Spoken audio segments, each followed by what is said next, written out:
Hey mga karag-karag, welcome back to my vlog. Isang maulan at magandang umaga sa inyong lahat mula dito sa Lasak City. At ito, sorry mga karag-karag. At ito na nga mga karag-karag. Naku, grabe yung ngabil ni Kuragan for today's vlog. Pulang-pula talaga kayo mga karag-karag ang ating minupusal distraction. Look, galing ako Vietnam. Kalalanding lang ng barkong sinakyan ko. O diba kita nyo yung pang-aura ni Kuragan. Royal na royal. Pero walay datong si Kuragan. At ito na nga mga karag-karag, mga latest kaganapan ngayon sa Miss Universe Vietnam 2023 na kung saan grabe ang galit ng mga kapitbahay nating mga Vietnamese fans sa resulta ng Miss Universe Vietnam 2023. Kaya nagpa-red lipstick talaga ako. Sinamahan ko sila sa kanilang hinaing, sa kanilang hinanakit, sa kanilang sama ng loob sa resulta bitaw sa taon na to, sa kanilang kandidatang pinadala nila ngayon sa Miss Universe Vietnam 2023 para ilipad sa El Salvador. Naghihinayang talaga ako mga karag-karag doon sa kanilang first runner-up. Yun din talaga yung beat ko. Nung malaman kong sumali ulit siya dahil last 2 years ago yata siya sumali na kung saan nag 4th runner up siya, 2nd runner up at yun.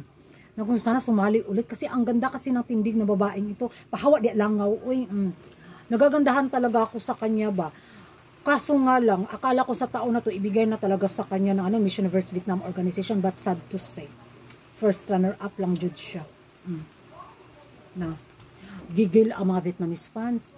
May dayaan daw nagaganap, may luto ang nagaganap, may cooking show daw talagang nagaganap. Yun ang hanas at banat nila mga karag-karag.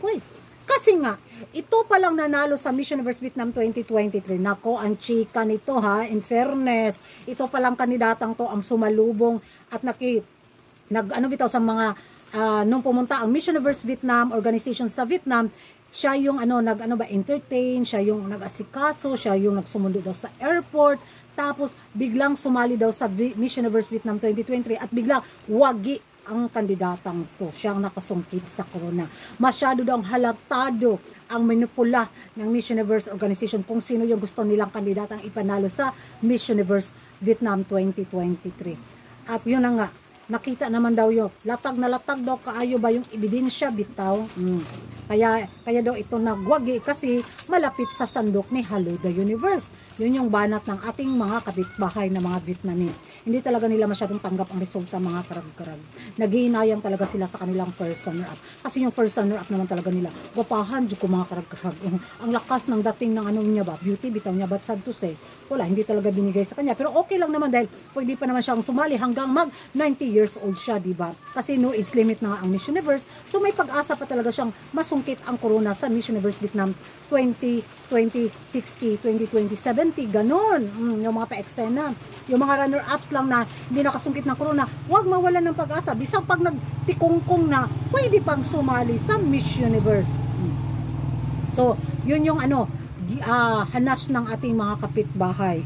Miss Universe organization is wala na daw. Hindi na daw mapagkakatiwalaan, di ba? Lutong-luto daw talaga ang laban. Ay bahala sila. Yan ang mga karag-karag, ano yung masasabi nyo ngayon sa mga latest ganap sa ating mga kapitbahay sa Miss Universe Vietnam 2023? Magingay tayo sa comment section at kung bago ka pa lang sa channel ko at kumaili ka sa good vibes, mga stressful, mga kontrobersiya, mga pa-iskandalo sa mundo ng beauty pageant, don't forget to like and subscribe my channel Kuragan Karag. Ababay lagi na karag-karag and see you in my next vlog. Bye bye!